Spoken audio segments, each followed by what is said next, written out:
नमस्कार। आजच्या या व्हिडिओमध्ये तुम्हा सर्वांचे पुन्हा एकदा खूप खूप स्वागत आहे। गणपती उत्सवामध्ये मला चॅनलवर व्हिडिओ टाकणे शक्य झाले नाही, पण आज मी तुम्हाला गणपती आगमनापासून ते विसर्जनापर्यंतचा असा हा छोटासा व्हिडिओ शेअर करणार आहे, जो तुम्हालाही आवडणार आहे। आजचा हा जो दिवस आहे तो गणेश चतुर्थीचा म्हणजेच गणपती बाप्पाच्या आगमनाचा दिवस आहे आणि माझे मिस्टर आणि माझा मुलगा गणपती बाप्पांना घेऊन घरी आलेले आहे आणि गणपती बाप्पांबरोबरच त्या दोघांचे सुद्धा मी इथे औक्षण करून घेत आहे। अगदी आनंदाने आणि गणपती बाप्पा मोरयाच्या गजरात गणपती बाप्पाचे आमच्या घरी स्वागत हे झालेले आहे। आता सर्वांनाच गणपती बाप्पाची मूर्ती कशी आहे हे पाहण्याची उत्सुकता तर लागलीच असणार आहे। आणि हे बघा, आपले हे गणपती बाप्पा अगदी सुंदर असे त्याचबरोबर मनमोहक इथे दिसत आहेत। तसे तर आम्ही दरवर्षी मूर्ती ही अगोदर सिलेक्ट करून ठेवत नाही, तर अगदीच ऐनवेळेस आम्ही मूर्ती जी आवडेल ती घेऊन येत असतो आणि इथे आम्ही गणपती बाप्पाच्या स्थापनेची अगदी छान अशी सर्व तयारी ही करून घेतलेली आहे।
आता गणपती बाप्पाची प्राणप्रतिष्ठा सुद्धा झालेली आहे आणि तुम्ही बघू शकता खूप सुंदर असे इथे डेकोरेशन आम्ही घरच्या घरी तयार केलेले आहे। असे हे डेकोरेशन आम्ही कसे केले याची अगदी डिटेल व्हिडिओ मी आपल्या चॅनलवर अगोदरच अपलोड केलेला आहे, तुम्ही तो नक्कीच बघू शकतात। आणि आता आम्ही सर्वात शेवटी केलेली आहे गणपती बाप्पाची आरती। गणपती बाप्पाचे घरात आगमन झाले ना की एक प्रकारची पॉझिटिव्ह एनर्जी घरामध्ये निर्माण होते आणि प्रत्येक जण अगदी आनंदी उत्साही असतो। त्याचबरोबर घरातले वातावरण सुद्धा अगदी प्रसन्नतेने भरलेले असते आणि हे गणपती बाप्पाबरोबरचे 10 दिवस कसे निघून जातात ते अजिबात कळत सुद्धा नाही। नाशिकमधील रविवारकारंजे येथील चांदीचा गणपती हा खूप प्रसिद्ध आहे आणि तिथे अथर्वशीर्षेचे पठण होणार होते, त्यामुळे इथे मी सकाळीच 6:30 वाजता गणपती मंदिराच्या इथे आलेली आहे आणि तुम्ही इथे बघू शकता इथले वातावरण सुद्धा अगदी प्रसन्नतेने भरलेले आहे आणि सकाळचे वातावरण असल्यामुळे अगदी उत्साहित वाटत आहे।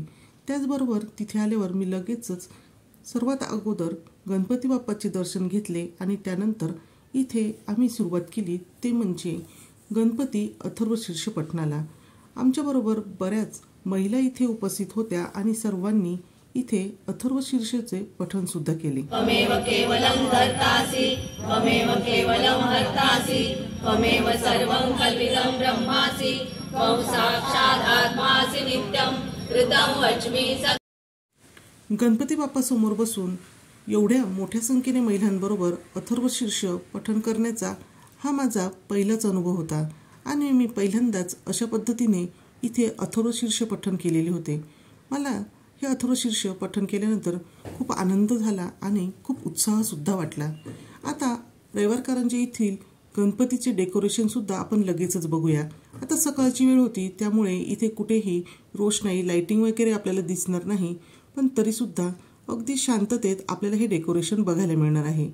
या गणेश मंडळाने नेपाळ येथील मुक्तिनाथ मंदिराचा देखावा इथे सादर केलेला आहे। आतमध्ये प्रवेश करताच एका बाजूला सरस्वती कुंड आहे तर दुसऱ्या बाजूला आहे ते म्हणजे लक्ष्मी कुंड आणि इथे तुम्हाला गोमुख बघायला मिळणार आहे। तर इथे 108 गोमुख या मंदिराच्या सभोवार तयार करण्यात आलेले आहे। तर आता आपण इथले हे जे गोमुख आहे तर ते बघणार आहोत। तर इथे मी मंदिराला प्रदक्षिणा घालणार आहे, त्यावेळेस तुम्हाला बाकीचे सुद्धा गोमुख हे दाखवणारच आहे। पण त्या अगोदर जो मंदिर इथे साकारण्यात आलेले आहे तर ते सुद्धा मी तुम्हाला इथे दाखवते आहे। अगदी सुरेख आणि रेखीव काम केलेले असे हे मंदिर इथे आपल्याला पाहायला मिळते। आणि त्यानंतर आता आपण ह्या मंदिराला प्रदक्षिणा घालणार आहोत। तर तुम्ही इथे बघू शकता खूप सुंदर असे हे गोमुख इथे आपल्याला बघायला मिळतात। अगदी जसे नेपाळमधले मंदिर आहे त्याचप्रमाणे हे मंदिर इथे दिसते आहे। आणि आजूबाजूचा जो देखावा आहे तो सुद्धा अगदी सुंदर इथे आहे। जर हा देखावा सकाळी सहज इतका सुंदर दिसतो आहे तर संध्याकाळी आल्यावर लाइटिंगमध्ये आणि प्रकाशात दिव्यांच्या रोषणाईत तर अजूनच सुंदर दिसत असेल। आता तिथूनच तुम्हाला इथे मी चांदीचे गणपतीचे सुद्धा दर्शन घडवते आहे। त्यानंतर माझ्या घरी सुद्धा सत्यनारायणाची पूजा झाली आणि रोज वेगवेगळे प्रसाद इथे मी गणपती बाप्पासाठी तयार केले। वेगवेगळ्या प्रकारचे मोदकही केले, त्याचबरोबर काही वेगवेगळे गोड पदार्थ सुद्धा केले। त्यातले काहीचे फोटो मी इथे तुम्हाला शेअर करते आहे। आणि आजचा हा जो दिवस आहे तर तो आहे गणपती विसर्जनाचा दिवस।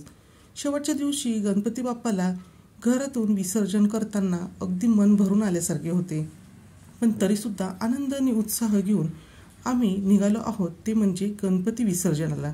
तर ह्यावेळेस आम्ही हे जे गणपती विसर्जन आहे ते गोदा घाटाला म्हणजे गंगेवर केलेले आहे। तर तुम्ही इथे बघू शकता गंगेवर बरीच मोठ्या प्रमाणात गर्दी आहे। गंगेवर गेल्यावर सुद्धा आम्ही गणपतीची अगदी व्यवस्थित अशी आरती केली आणि त्यानंतर इथे गणपती आम्ही पाण्यामध्ये फक्त 3 वेळेस बुडवून बाहेर काढला आणि त्यानंतर आम्ही गणपतीची जी मूर्ती आहे तर ती दान केलेली आहे। गोदावरीच्या नदीपात्रामध्ये गणपती बाप्पाचे विसर्जन करणे अलाउड नव्हते, त्यामुळे आम्ही आणि इतर सर्वजणांनी अशाच पद्धतीने गणपती बाप्पा फक्त पाण्यातून काढून तिथे उभे असलेल्या कर्मचाऱ्यांकडे ह्या मूर्त्या सोपवलेल्या होत्या। आणि त्यानंतर आम्ही घरी आलो। घरी आल्यानंतर थोडासा आराम विश्रांती केली आणि नाशिकमध्ये गणपती विसर्जनाची बरीच मोठ्या प्रमाणात मिरवणूक निघते, तिथे सुद्धा आम्ही सहभागी झालो आणि त्या विसर्जनाच्या मिरवणुकीचा सुद्धा आम्ही आनंद घेतला। अशा प्रकारे गणपती स्थापनेपासून ते गणपती विसर्जनापर्यंतचा हा छोटासा व्हिडिओ मी तुमच्याबरोबर शेअर केलेला आहे। तो तुम्हाला कसा वाटला हे मला कमेंट करून नक्की सांगा। आवडलं असेल तर लाईक, शेअर आणि सबस्क्राईब करा। तोपर्यंत बाय बाय, टेक केअर।